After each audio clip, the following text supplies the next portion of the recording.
Zumba ഡാൻസും ലഹരി നിർമ്മാർജ്ജനവും തമ്മിൽ ബന്ധമുണ്ടോ? ഇല്ല, ഒരു ശാസ്ത്രീയ തെളിവിന്റെ പിൻബലം പോലുമില്ല എന്നതാണ് വാസ്തവം.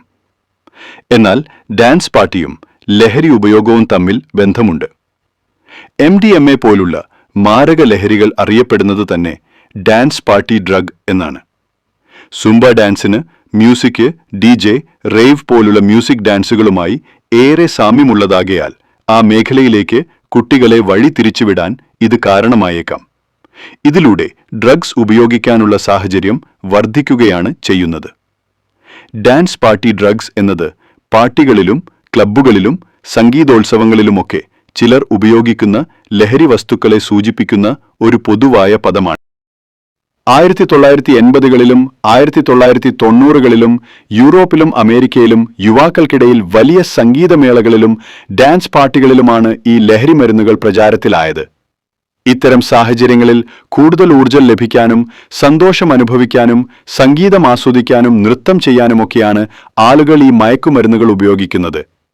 സാധാരണയായി ഇത്തരം പാർട്ടികളിൽ ഉപയോഗിക്കുന്ന ചില മയക്കുമരുന്നുകൾ ഇവയാണ്.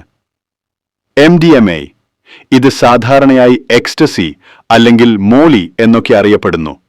ഇതൊരു ഉത്തേജകവും മതിഭ്രമം ഉണ്ടാക്കുന്നതുമായ മയക്കുമരുന്നാണ്. ഊർജം വർദ്ധിപ്പിക്കാനും സന്തോഷം നൽകാനും മറ്റുള്ളവരുമായി കൂടുതൽ അടുപ്പം തോന്നിക്കാനും ഇത് സഹായിക്കും.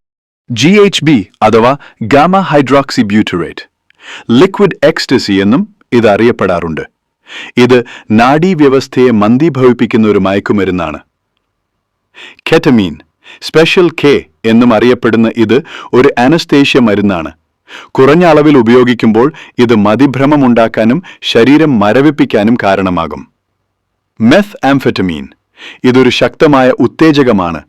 കൂടുതൽ ഊർജം, ഉന്മേഷം, ഭാരം കുറയ്ക്കൽ എന്നിവയ്ക്കായി ഇത് ഉപയോഗിക്കാം. ഈ മയക്കുമരുന്നുകൾ ഉപയോഗിക്കുന്നത് ഗുരുതരമായ ആരോഗ്യ പ്രശ്നങ്ങളുണ്ടാക്കും.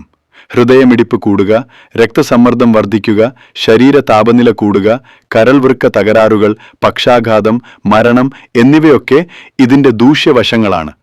കൂടാതെ ഇവ മാനസികാരോഗ്യത്തെയും ദോഷകരമായി ബാധിക്കാം. ഇവ പെട്ടെന്ന് ആസക്തി ഉണ്ടാക്കുന്നവയുമാണ്.